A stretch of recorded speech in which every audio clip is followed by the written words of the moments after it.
السلام علیکم ورحمۃ اللہ وبرکاتہ۔ رمضان کا مہینہ مکمل ہونے میں اب صرف چند گھنٹے باقی رہ گئے ہیں اور آج کی رات لیلۃ القدر کی آخری رات ہے، 5ویں شب ہے۔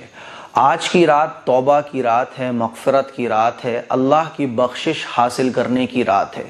کتنا ہی بڑا گنہگار کیوں نہ ہو، اللہ کہتا ہے اے میرے بندے، تو نے اگر زمین و آسمان بھر کر بھی گناہ کر لیے ہو نا، گناہ کر کے اپنے نام اعمال کو سیاہ کر لیا ہو نا، تب بھی تو آ میرے دربار میں، بیٹھ میرے سامنے اور اپنے دامن کو میرے سامنے پھیلا۔ گنہگار کی آنکھوں سے جب چند آنسو کے قطرے نکلتے ہیں نا، تو اللہ کی محبت جوش میں آتی ہے اور سارے کے سارے گناہ اللہ معاف فرما دیتا ہے۔ حدیث میں اللہ فرماتا ہے کہ اے میرے بندے، تو نے اگر آسمان بھر کر بھی گناہ کر لیے ہوں، تب بھی تو آ، توبہ کر، مجھ سے مغفرت مانگ، میں تیرے سارے گناہوں کو معاف فرما دوں گا۔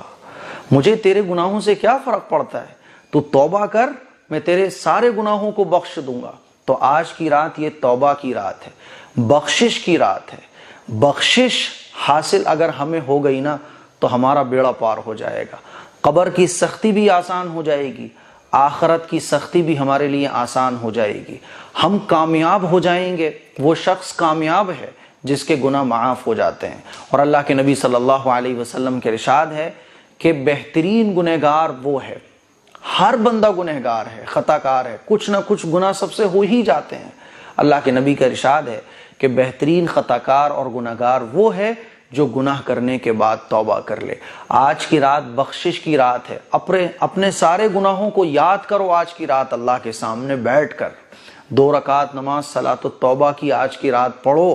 صلاۃ التوبہ کی نماز پڑھنے کا بہت آسان طریقہ ہے۔ 2 رکعت نماز کی نیت کرو کہ اللہ میں 2 رکعت نماز صلاۃ التوبہ کی پڑھنے جا رہا ہوں، اور جیسے نفل نماز 2 رکعت ہم لوگ پڑھتے ہیں ویسے پڑھو، اور 2 رکعت نماز پڑھنے کے بعد پھر اللہ کے سامنے ہاتھ اٹھاؤ اور اللہ کے سامنے اپنے ہر گناہ کو رکھو کہ اللہ وہ وقت میں نے وہ گناہ کیا تھا، وہ وقت میں نے وہ گناہ کیا تھا، اللہ وہ میں نے بہت غلط کیا تھا، اللہ تیری وہ اس ٹائم میں نے بڑی نافرمانی کی تھی۔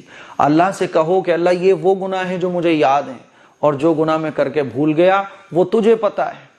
اے اللہ تو میرے ہر گناہ کو معاف کر دے۔ مانگو پھر اللہ سے معافی۔ میری عزیز بہنوں، میرے عزیز بھائیوں، یہ آج کی رات توبہ کی رات ہے۔ مانگو اپنے گناہوں کی معافی۔ ہم میں سے ہر شخص کو مٹی میں مل جانا ہے، ہم میں سے ہر شخص کو موت آنی ہے، ہم میں سے ہر شخص کو اس دنیا سے رخصت ہونا ہے اور قبر میں دفن ہونا ہے۔ اگر گناہ رہ گئے نام اعمال میں، تو یہ قبر ہمارے لیے جہنم کا گڑھا بن جائے گی۔ ہماری قبر کو سخت طریقے سے بھینچ دیا جائے گا، قبر کو سخت کر دیا جائے گا کہ ہماری پسلی ایک دوسرے سے مل جائیں گی۔ قبر کا عذاب بہت سخت ہے، اسی لیے آج کی رات 2 رکعت نماز صلاۃ التوبہ پڑھ کر اللہ کے سامنے ہر گناہ کا اقرار کرو۔ جیسے ایک مجرم ہوتا ہے جو اپنے گناہ کا اقرار کرتا ہے، اسی طرح سے اپنے گناہ کا اقرار کرو، جو ہو گیا اس کی توبہ کرو اللہ سے۔ مایوس مت ہو، اللہ کہتا ہے میں غفار ہوں، اللہ کہتا ہے میں ستار ہوں، اللہ کہتا ہے میں بخشنے والا ہوں، اللہ کہتا ہے میں غفور ہوں، اللہ کہتا ہے میں رحمان ہوں، میں رحیم ہوں، میں کریم ہوں، میں شفیق ہوں، میں گناہوں کو معاف کرنے والا ہوں۔ تو بڑے سے بڑا پاپی بھی ہو، بڑے سے بڑا گنہگار بھی ہو، اتنا بڑا گنہگار کہ سمندروں کے جھاگ کے برابر بھی اگر کسی نے گناہ کیے ہوں، زمین و آسمان بھر جائیں اگر کسی نے اتنے گناہ کیے ہیں، پھر بھی وہ اگر آج کی رات توبہ کر لینا، تو اللہ کہتا ہے شاباش میرے بندے، شاباش، تو نے بہت اچھا کام کیا، جا میں نے تجھے معاف کر لیا۔ اور معاف ہی نہیں کرتا اللہ، بلکہ جتنے ہمارے گناہ ہوتے ہیں ان کو نیکیوں سے تبدیل کر دیتا ہے۔ تو آج کی رات مانگو اللہ سے معافی، آج کی رات میں رو اللہ کے سامنے اپنے گناہوں کو یاد کر کے۔ ہم نے جو گناہ کیے اپنی لائف میں اب تک، بڑے بڑے گناہ کیے ہیں، ایسے گناہ کیے ہیں کہ اگر ان گناہوں کے بارے میں لوگوں کو پتہ چل جائے تو لوگ ہمارے چہرے پر تھوکنا گوارا نہیں کریں، لیکن اللہ کہتا ہے بندے توبہ کر، میں تجھے اپنی رحمت کے آغوش میں لے لوں گا۔ تو آج کی رات میں توبہ کرنا نہ بھولیے گا، آج کی رات میں اپنے گناہوں کو یاد کر کے اللہ کے سامنے رونا نہ بھولیے گا، اور جب گناہوں کی معافی مانگیں تو تمام مسلمانوں کے لیے اور خاص طور پر میرے لیے دعا ضرور کیجیے گا۔ السلام علیکم ورحمۃ اللہ وبرکاتہ۔